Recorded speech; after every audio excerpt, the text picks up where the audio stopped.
Mi nombre es Rodrigo Vélez, soy arquitecto y vengo a adentrarlos a ustedes en el corazón de una institución prestadora de servicios de salud para explicarles de una manera muy gráfica cuáles son esas condiciones mínimas que debe tener una institución prestadora de servicios de salud para garantizar el cumplimiento de las condiciones de habilitación. Les doy una calurosa bienvenida y vamos a ingresar a esta institución desde el principio del servicio de urgencias.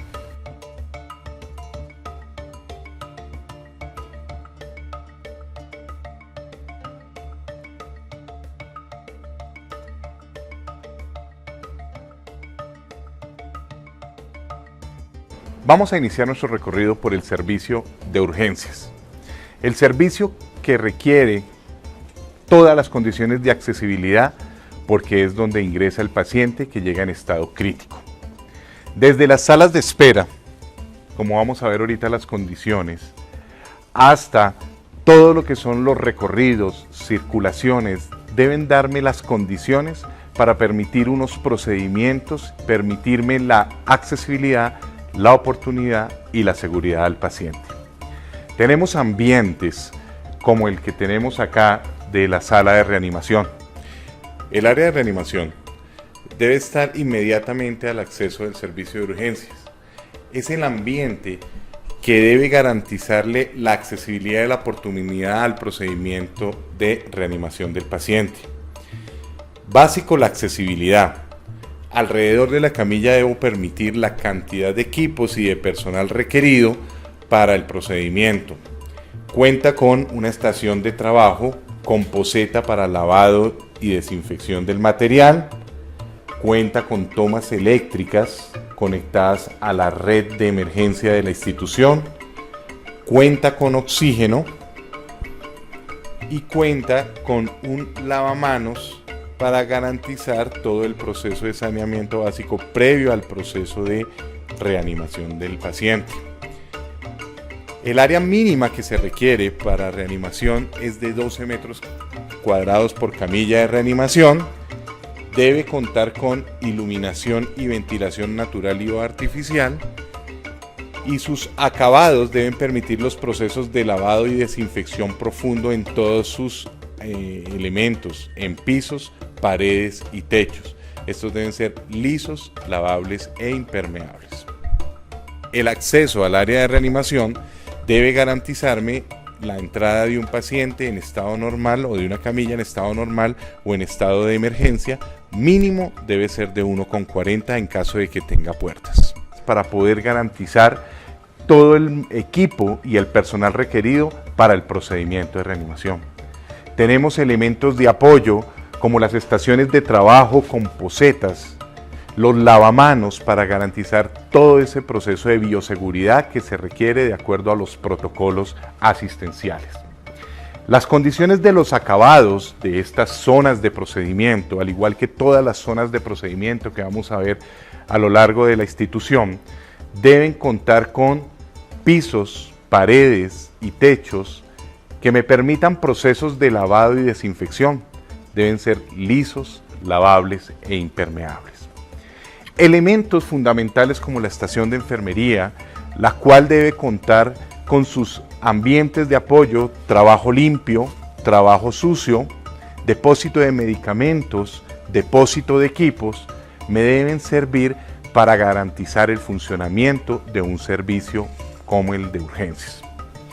Tenemos ambientes de procedimientos, como en este caso, en los cuales también la accesibilidad es fundamental para poder disponer de la cantidad de equipos y de elementos que se requieren para el procedimiento asistencial. Una vez el paciente ha pasado por su área de reanimación, por su área de procedimientos, pasa a lo que llamamos la observación. Y la observación son los sitios en los cuales se va a hacer el monitoreo y control del paciente para determinar a qué ambiente, a qué servicio se le remite. Las áreas de procedimientos en urgencias deben ser áreas muy flexibles.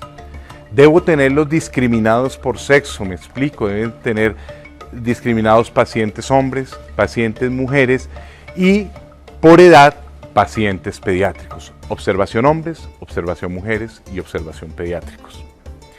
Estas áreas de observación deben garantizarme por lo menos 6 metros cuadrados por cada una de las camillas de observación, disponibilidad de oxígeno y tomas eléctricas conectadas al sistema de emergencia. Aquí todos los elementos eléctricos deben garantizarme la totalidad del cumplimiento de la normativa eléctrica establecida en el Reglamento Técnico de Instalaciones Eléctricas.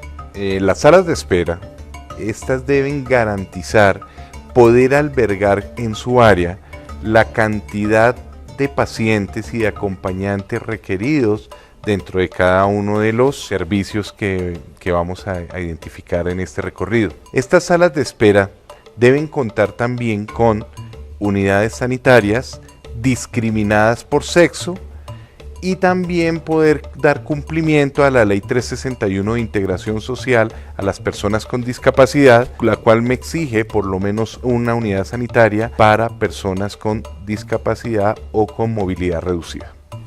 Las estaciones de enfermería en cada uno de los servicios deben poder brindar los elementos necesarios para el control por parte del cuerpo asistencial de todo el servicio. Cuando nosotros hablamos en la norma de estación de enfermería, debe contar con sus ambientes de apoyo. Trabajo limpio es un ambiente que permite desarrollar allí todos los procesos limpios requeridos para el área de enfermería. Trabajo sucio, depósito de medicamentos, depósito de equipos, depósito de ropa limpia. Esos son las áreas básicas, los ambientes básicos de una estación de enfermería. El lavado de pacientes es un ambiente requerido que debe estar inmediatamente en el acceso del servicio de urgencias. Permite el ingreso y el proceso de lavado previo a la consulta que se le vaya a hacer al paciente. Es básicamente un baño gigante en el cual el paciente entra en estado normal o en estado de emergencia y tiene los elementos requeridos para poder hacer un lavado general del paciente para limpiarlo previo al proceso de auscultación. El área mínima, no existe un área mínima normada, pero debe garantizarme que pase un paciente en estado normal o en estado de emergencia. También las puertas deben tener un ancho mínimo de 1,40 y preferiblemente tiene que tener accesibilidad desde el exterior, iluminación y ventilación natural y o artificial. El área de observación debe estar discriminada por sexo y por edad. Me explico, debo contar con observación hombres, observación mujeres y observación pediátrica por las diferentes patologías que allí se manejan. Debo garantizar por lo menos 6 metros cuadrados por cama por cada una de las camas de observación, contar con tomas eléctricas conectadas a la red de emergencias y contar con oxígeno. A su vez, debo garantizar elementos que me permitan la privacidad entre paciente y paciente. En este caso es una división móvil o cortina que debe estar construida en materiales o fabricada, en materiales lisos, lavables e impermeables. Lo mismo, pisos, paredes y techos de esta área de observación deben ser en materiales y acabados lisos, lavables e impermeables. Debo contar también en el área de observación con iluminación y ventilación natural y o artificial. En el consultorio de consulta externa, en general, todos los consultorios, bien sea para instituciones prestadoras de servicios de salud o para prestadores independientes, deben cumplir las mismas condiciones. Cuenta con un área para entrevista, que es donde está el escritorio con 2 sillas de interlocución, y el área de examen, que es donde está la camilla donde se hace todo el proceso de auscultación del paciente. ¿Qué más debe tener el consultorio? Debe tener un área mínima de 10 metros cuadrados con un lado mínimo de 2,50, entonces el otro lado mínimo debe ser de 4 metros. Contar con un lavamanos. Esas son las condiciones básicas de consultorio. Ahora, los consultorios que por el tipo de examen, bien sea el de ginecología o el de urología, así lo requieran, deben contar con unidad sanitaria, sanitario y lavamanos. El único consultorio que por resolución 4445 debe contar con unidad sanitaria obligatoriamente es el consultorio de urgencias. Esos consultorios sí deben contar con área de entrevista, área de examen y unidad sanitaria, sanitario y lavamanos. Ahora, si tiene unidad sanitaria adosada o incorporada al consultorio, no es obligatorio el lavamanos adicional. Esa fue una exclusión que se le hizo desde el ministerio. Con relación al servicio de consulta externa, también tenemos unos ambientes en los cuales se hacen procedimientos derivados de la consulta. Si bien estos ambientes pueden estar incorporados al consultorio como el área de examen con todas las condiciones, generalmente se establecen unos ambientes específicos para estos procedimientos. El área mínima por camilla para estos procedimientos es de 8 metros cuadrados. Los pisos, paredes y techos de estas áreas de procedimientos deben contar con condiciones de acabados que permitan procesos de lavado y desinfección profundo. A su vez deben contar o disponer de una estación de trabajo con poceta para lavado de material y un lavamanos para los procedimientos que se van a realizar allí. Dentro del servicio de hospitalización, los cuartos de hospitalización tienen las siguientes condiciones. Debe tener mínimo 16 metros cuadrados por cama. Debe contar con baño, que incluye unidad sanitaria, sanitario, lavamanos y ducha. Debe contar con un acceso de mínimo 1 metro para las camas. Las puertas de los baños deben tener mínimo 80 centímetros de tal manera que pase fácilmente una silla de ruedas o una silla pato. Debemos garantizar condiciones de accesibilidad en los baños, no deben haber barreras arquitectónicas, debo contar con guardarropas. Ahora, si tenemos habitaciones comunes, esta habitación no puede ser de más de 4 camas por habitación para hospitalización adultos y de 6 camas para hospitalización pediátrica. Debo contar también con disponibilidad de oxígeno y llamado de enfermeras tanto desde la cama como desde la unidad sanitaria que me genere por lo menos una señal audible y visible en la estación de enfermería. El consultorio de odontología tiene unas condiciones similares al consultorio de medicina general que veíamos anteriormente. Debe contar con un área para entrevista y un área para el procedimiento odontológico. A su vez, debe contar con una estación de trabajo con poceta para el lavado de material y con lavamanos. El consultorio odontológico, por resolución 4445, por garantizar un procedimiento, por generarse un procedimiento invasivo, se le solicita que tenga acabado en media caña entre la pared y el piso como un área de procedimientos. Ahora, si tiene más de 2 unidades odontológicas, debe contar con barrera física entre unidad y unidad que separe las 2 unidades.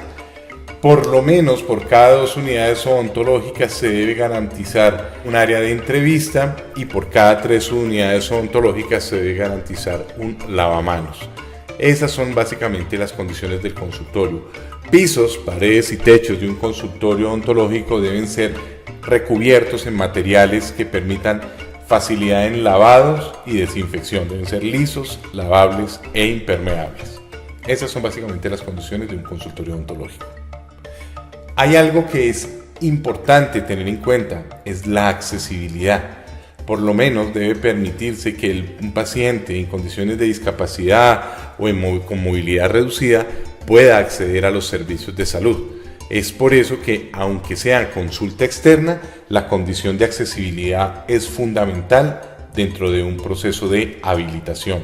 Dentro del servicio de hospitalización, por cada 20 camas de hospitalización se debe contar con un cuarto de aislamiento de pacientes. El cuarto de aislamiento de pacientes es básicamente para aislar pacientes que están inmunosuprimidos o son infectocontagiosos. Este cuarto tiene una especial condición técnica, que es una antecámara o una barrera sanitaria que se hace previo a la entrada del cuarto.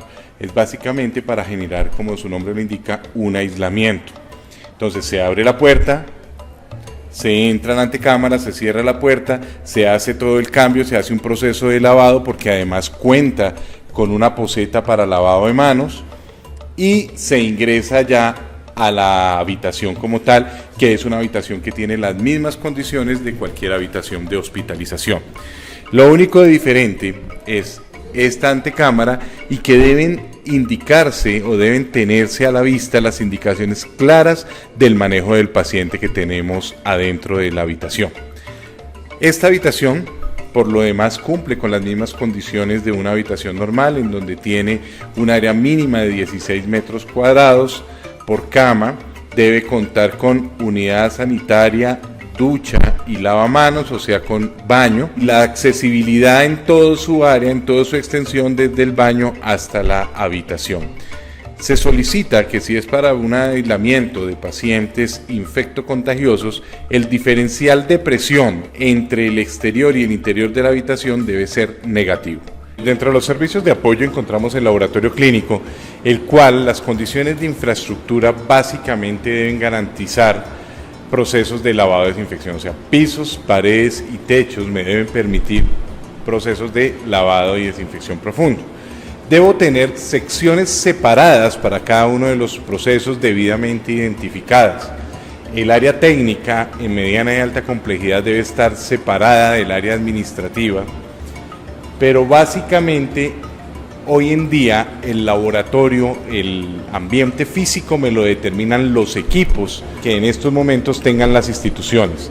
Por lo tanto, pues mientras estén delimitadas, separadas, cumpliendo condiciones de lavabilidad y asepsia de las áreas y separada el área técnica del área administrativa, no tiene ningún inconveniente.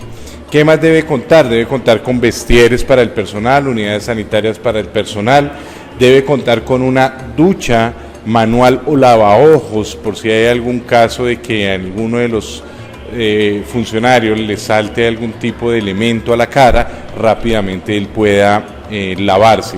Este lavaojos debe estar ubicado en la zona de procesamiento o en el área técnica.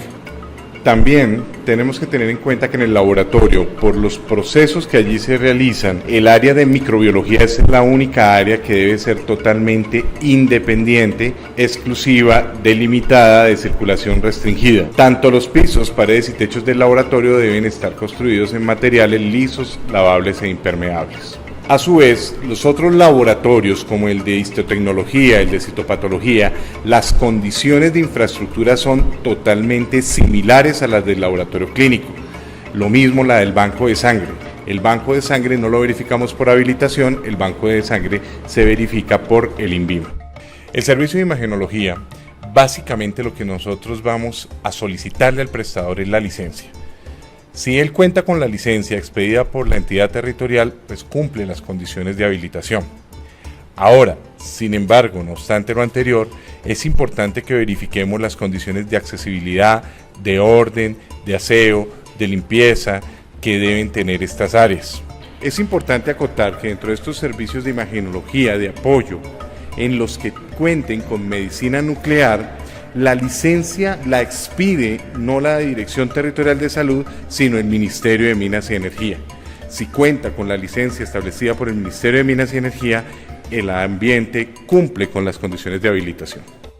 Es importante resaltarle a los prestadores que existen normas de obligatorio cumplimiento que deben tener las instituciones previo al proceso de habilitación. Estas normas están determinadas por normativa nacional que impacta directamente la seguridad de la institución y la seguridad del paciente. A su vez, están enmarcadas dentro de todo ese gran esquema de política de hospital seguro establecido por la Organización Panamericana y la Organización Mundial de la Salud. Cuando nosotros vamos a construir una institución prestadora de servicios de salud, debemos contar con licencias para el funcionamiento de uso salud, cumpliendo todas las normas urbanísticas.